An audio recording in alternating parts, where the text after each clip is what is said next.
রাতের অন্ধকারে আবারও দুষ্কৃতিকারীরা আগুন দিল বিরোধী কংগ্রেস দলের দলীয় কার্যালয়ে। এবারের ঘটনা সাব্রুমের হরিণা বাজার সংলগ্ন চালিতাছড়ি এলাকায়। দুষ্কৃতিকারীরা আগুন দিয়ে পুড়িয়ে দেয় দলের ফেস্টুন ও পতাকা।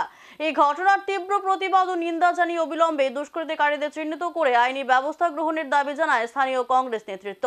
রাজ্যের বিরোধী রাজনৈতিক দলগুলোর উপর আক্রোশমূলক হিংসাত্মক ঘটনা অব্যাহত। দুষ্কৃতিকারীদের হাত থেকে একদিকে যেমন রেহাই পাচ্ছে না বিরোধী দলের নেতাকর্মীরা, ঠিক তেমনি রেহাই নেই দলীয় কার্যালয়গুলিও। তা আরও একবার প্রত্যক্ষ করা গেল সাব্রুমের হরিণা বাজার সংলগ্ন চালিতাছড়ি এলাকায়। রাতের অন্ধকারে এবার কংগ্রেসের দলীয় কার্যালয়ে আগুন দিল দুষ্কৃতিকারীরা। গতকাল গভীর রাতে সংঘটিত অগ্নিকাণ্ডের ঘটনায় ফেস্টুন ও দলীয় পতাকা পুড়িয়ে দেওয়া হয়। মাত্র দুদিন আগেই প্রদেশ কংগ্রেস সভাপতি আশিস কুমার সাহাই দলীয় কার্যালয়টি আনুষ্ঠানিকভাবে উদ্বোধন করেছিলেন। তার মাত্র দুদিনের মধ্যেই দুষ্কৃতিকারীরা আগুন দেয় কংগ্রেসেরই কার্যালয়ে। বুধবার সকালে বিষয়টি প্রত্যক্ষ করতে পেরে স্বাভাবিকভাবেই ক্ষোভে ফেটে পড়েন স্থানীয় কংগ্রেস নেতৃত্ব। পরে বিষয়টি জানিয়ে মনোবাজার পুলিশ স্টেশনে একটি লিখিত অভিযোগ দায়ের করা হয়। তাতে স্থানীয় কংগ্রেস নেতৃত্ব দাবি জানায় অবিলম্বে দুষ্কৃতিকারীদের চিহ্নিত করে প্রয়োজনীয় আইনি ব্যবস্থা গ্রহণ করার। আপনারা জানেন, গত 28 তারিখে 39 মনো বিধানসভা কেন্দ্রের চালিতাছড়ি এলাকাতে ত্রিপুরা প্রদেশ কংগ্রেস কমিটির মাননীয় সভাপতি আশিস সাহার উপস্থিতিতে একটি দলীয় অফিস উদ্বোধন হয়। কিন্তু অত্যন্ত দুঃখের বিষয়, গতকাল রাতে দুষ্কৃতিকারীরা পেট্রোল দিয়ে আমাদের ওই দলীয় অফিসের মধ্যে আগুন লাগিয়ে দেয়।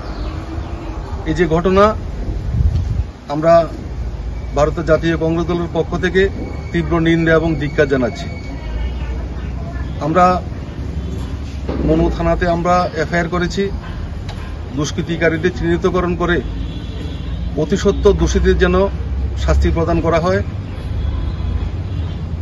আসলে ভারতের জনতা পার্টির যে সরকার, এই সরকার ভারতের জাতীয় কংগ্রেসের যে গণমুখী যে আন্দোলন, সেটাকে ভয় পাচ্ছে। মানুষের যেই গণতান্ত্রিক অধিকার, সেটাকে খর্ব করার জন্য চেষ্টা করছে। আমরা দাবি জানাচ্ছি প্রশাসনের কাছে অতি সত্বর যেন এই সমস্ত দুষ্কৃতিকারীদের চিহ্নিতকরণ করে কঠোরতম শাস্তি দেওয়া হয়। আমরা ভারতের জাতীয় কংগ্রেস আগামী দিনে মানুষের হয়ে লড়ব এবং আগামী 28 নির্বাচনে এই ত্রিপুরা রাজ্য থেকে এই স্বৈরাচারী যে সরকার, এই সরকারকে উৎখাত করার জন্য আমরা মানুষের ঘরে ঘরে আমরা যাব। আমরা ধন্যবাদ। Bureau report, search India TNN।